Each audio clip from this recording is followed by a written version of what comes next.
Are you happy now? Very, very happy. Yeah. The woman leader. It one go to man leader. Chief, My I want to appreciate you guys for your support. It's okay. You know, you said something before, like we succumb. yes, by we succumb. lifting Yeah, others. we die by lifting others. Yeah. So since you people have decided to support me, RIP,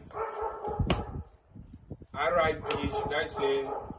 You people should rest in peace. Like when is wake up, man. Oh, so rest. I don't get rest or that.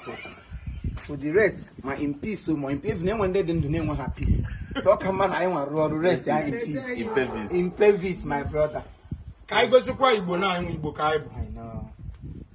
I could say that together as in the Igbo. Never to give veg. In our phone, our language in our museum. Man, I want to be a web the time. So that language I am one. Was there me a man or mandra and I'm. Do go do it. I saw the behind the moon. I'm already. What do you go among our Manokaya? The Quanto, not go see the Wagara and Aga. Like my brother, okay. Igbo I am one time. I don't know so quite the borrowed language. Man, that's Igbo. I know the quite gossip on the man non Igbo. I borrowed the language. I borrowed their money. I need their money I need. God diaspora from the China. Thank you. I come here for one cable in China. Come on, Igbo well mado. Ebe nwere onye dị ka executive n'Igbo, nwe chief Imo, nwe woman leaders one on one. Nwekwe this our lady, our sister from Amusi Comedy. All right. Nwekwe amu bi famanda. Igbo nwere mmadu. I nwere mmadu. Ohaneze na-ega anyị ntị. Ọkwa this is a family. And I thank God for what we have done today. Sometimes when you go close to people, you'll be able to define them. Don't talk about people when you don't know them. Or don't judge the book by its cover. Judge the cover by its book. Yes. So sometimes come closer. What I call it now. One voice. Onye anwagi support onye support onye. Ndị Yoruba na-eme. Go to Yoruba industry. The Yoruba artist can always call on one near a public figure. Say, come and help me do my work. Obia Mary. Support.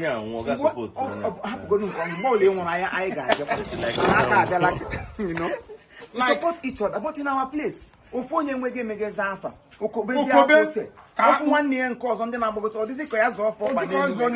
maybe because you get to be Cubana first. Unwanted. No, stop. Local mentality. Imo, even before I'm gonna get meet here, before I'm gonna get here today, on Kaime yes. I've been watching your video.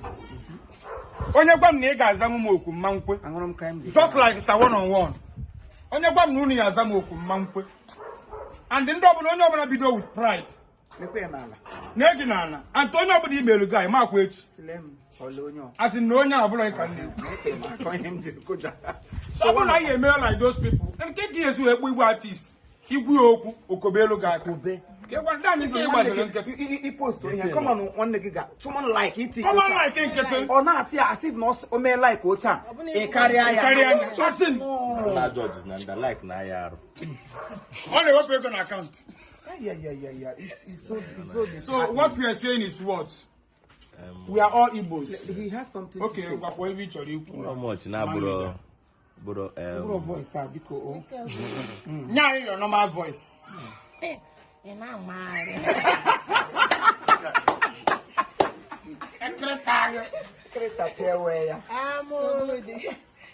Only Igbo ọbụla kwesịrị na-enyere nwanne ya aka. I know. Ije Yoruba, check ndị nke bido skit ya. Olamide post, Don Jazzy post, onye nke post.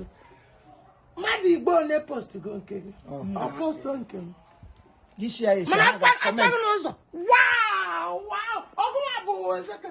I like you. Hey, you do good. Thank you, sir. You do good. You're doing well. Thank you, sir. You go far. Thank you, sir. You go far. And when did you get far? Where's the Thank you, sir. Don't make it gaffer if you don't share those things to get to other people. Chifimo. Oh, Jesus. My mother know they sleep. Imagine. Chifimo, you go far. Oh no, one side of someone like a video that is it. Oh yeah, the problem here giant house. Like this. Support each other. You want to give you know, Sometimes I keep on saying that I don't know the mind people are using in terms of when you come to social media. They take it to be their life. Oh, now, God, I am so depressed. No happen today. I don't make that belly. Depressed. My prayer is that no help. No be support one. When I got to pay, when I support you. But I didn't pay you people any time. Onye na nke tata bụ ozugbo nwa afọ Igbo kwa. Barrister Kenechukwu Agbasiere. Barrister Anthony Kenechukwu Agbasiere, celebrity barrister. Celebrity barrister. Ọ na bia ka anyị nọ. O nyere anyị mmanya iji mee ife. Nya anyị bia iwere emebe ife. Ihe n'abalị. Ihe anyị n'abalị nya wetekwu. Ọ gosi na Igbo na-enyere onwe fa aka. Ka ya kwụrụ ụgwọ. Mgbe anyị ji kwa ya n'abalị, ya na anyị nọ ọka. Mgbe anyị ji kwa ya n'abalị. Mgbe anyị ji kwa ya n'ime abalị.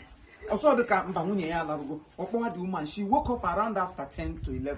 Obido suweni before I rute esi go. Don't bother to go and cook. Come to my house. You know, all talk kwesịrị ede. Onye ọbụla na support wanya ị ga na-ekperi ekpere. And two, don't be surprised mbọsị ọbụla akpọrọ okwu. If we eju without even paying. Mari yo osi onye asugo. Ụbọchị birthday anyị fi eme. A short ọka down.